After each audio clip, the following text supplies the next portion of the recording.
ये रही एक और प्रेरणादायक कहानी जो सच्ची श्रद्धा और विघ्नहर्ता गणेश जी की कृपा पर आधारित है। भक्ति का मोदक, मूर्तिकार विनायक। महाराष्ट्र के एक छोटे से गांव में विनायक नाम का एक गरीब मूर्तिकार रहता था। विनायक जन्म से ही एक पैर से लाचार था, लेकिन उसके हाथों में जादुई कला थी।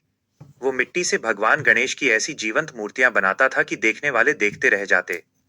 विनायक गणेश जी का परम भक्त था और हर मूर्ति बनाने से पहले वो उनसे प्रार्थना करता था कि उसकी बनाई मूर्ति किसी के घर में खुशियां लेकर आए। लालच और अहंकार का द्वंद्व। गांव में धनीराम नाम का एक घमंडी व्यापारी था। उसने शहर में एक बहुत बड़ा गणेश उत्सव आयोजित करने का निर्णय लिया। वो चाहता था कि उसे गांव की सबसे बड़ी और भव्य मूर्ति मिले ताकि उसका नाम हो। उसने विनायक को आदेश दिया, तारांकन विनायक, मुझे 10 फीट की ऐसी मूर्ति चाहिए जिसे देखकर पूरा शहर दंग रह जाए। अगर तूने समय पर बना दी तो तुझे मुंह मांगा इनाम मिलेगा, वरना मैं तेरी झोपड़ी जब्त कर लूंगा। विनायक ने दिन रात एक कर दिया, लेकिन उसकी लाचारी के कारण भारी मिट्टी उठाना उसके लिए बहुत कठिन था। संकट और निस्वार्थ प्रार्थना। उत्सव से 2 दिन पहले गांव में भारी बारिश हुई। विनायक की झोपड़ी की छत टपकने लगी। उसने देखा कि उसकी बनाई हुई मुख्य मूर्ति गीली मिट्टी के कारण दरकने लगी है। विनायक रोने लगा, तारांकन, हे बप्पा, मुझे इनाम नहीं चाहिए, पर आपकी ये प्रतिमा खंडित नहीं होनी चाहिए। भक्तों की श्रद्धा का सवाल है।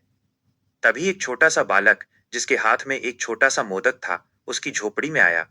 वो बोला, काका, आप थक गए हैं, ये मोदक खाइए और थोड़ा विश्राम कीजिए। विनायक ने वो मोदक खाया और उसे एक अद्भुत ऊर्जा महसूस हुई।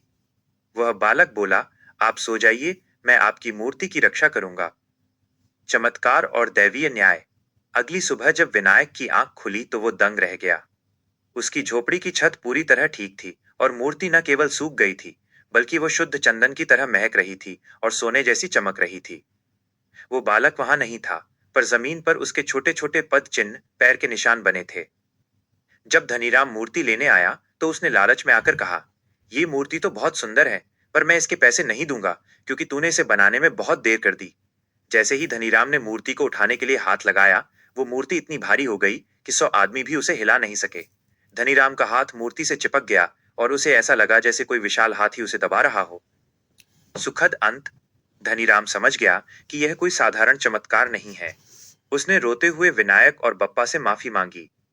जैसे ही उसने अपनी गलती मानी, उसका हाथ आजाद हो गया। उसने विनायक की झोपड़ी की जगह एक सुंदर पक्का घर बनवाया और विनायक की सारी उम्र की सुख सुविधा का इंतजाम किया। विनायक का पैर भी चमत्कारिक रूप से ठीक हो गया और वो ताम्र बप्पा की सेवा करता रहा। सीख। जो सच्चे मन से ईश्वर की सेवा करते हैं, भगवान स्वयं उनके विघ्न, बाधाएं हरने आते हैं।